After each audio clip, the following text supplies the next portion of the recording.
Auntys Discipline for swearing. My third experience of corporal punishment in my life was delivered by my auntie. My brother, Felipe, and I were staying with her, as our parents had gone away for the weekend to celebrate their wedding anniversary. If you can call what happened an overreaction, as I do, and did at the time, the stress of managing two unruly youngsters for my aunt, who was quite a bit older than her brother, my dad, perhaps explains it. We had to share a room at her place, which we didn't like at first. But as we sat up late talking, there was a lot of giggling and laughter. Twice, my aunt knocked on the door and told us to be quiet, which was fair enough as her room was next to ours. At last, she commanded silence on the threat of punishment. We made it about 5 minutes before the door flew open again. The talking is bad enough.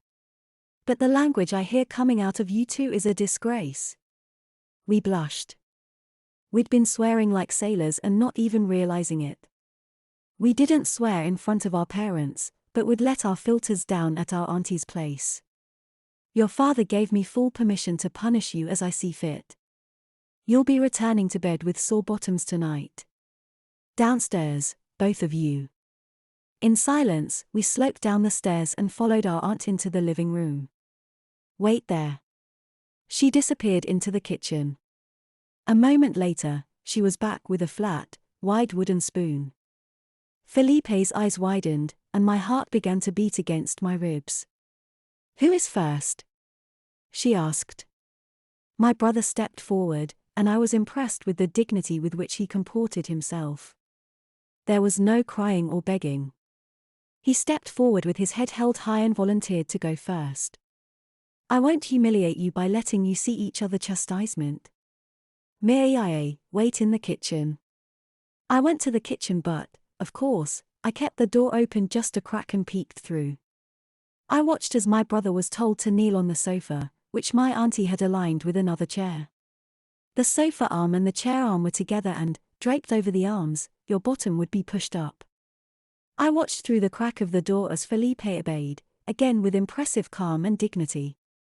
I hoped I would keep my cool so well. My auntie raised the spoon and began to smack Felipe's bottom with it. She raised her arm high and brought it down hard and fast, again, and he trembled on each impact. I'd quickly seen enough, pulled the door to and sat at the kitchen table, aghast at what was to come for me. The sound was awful. Crack, crack, crack, so many whacks. I began to watch the clock, and only then did I realize how late it was. It was nearly 2:30. No wonder our aunt had been annoyed at us for making noise. For 5 long minutes, I heard my aunt bellable poor Felipe with that spoon and, his resolve broken, I heard him cry out. Ow! Ow! Ow! Near the end. At last, the sound stopped, and I heard my aunt say, "Fetch your sister." Felipe came in, limping, his eyes wet with tears and clutching his rear end. "Go on," was all he managed to say. I entered the living room, my heart about to burst. There was a lump in my throat and I willed myself not to cry. Right, there is no favoritism in this house. You will be treated the same as your brother. I want you bent over these arms on your knees. And she tapped the chair arms with the spoon. I did as auntie told me, praying Felipe was not doing as I had done and watching me in my humiliation. I felt sick with nerves as I climbed onto the sofa and lowered my stomach onto the chair arms. I noted that this position was, at least, more comfortable than standing on my feet, bent over the kitchen table. 5 minutes of this should clean out your mouth, she said grimly. The spoon stuck my left side, then my right. The first blows were not really painful.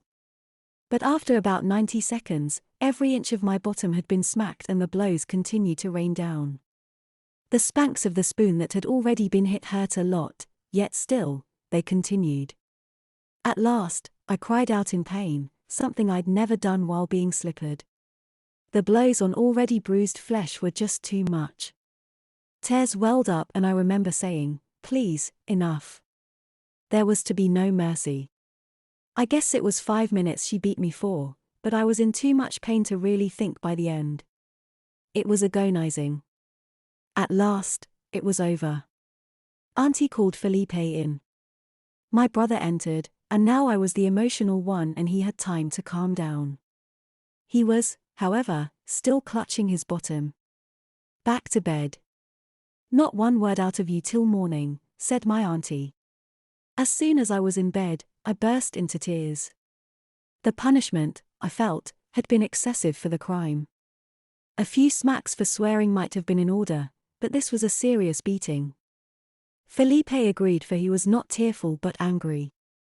I heard him muttering curses under his breath, and he later furiously complained to Dad. Of course, Father took his sister's side. It was the last time we ever swore at our aunt's house, but not the last time we were to be punished.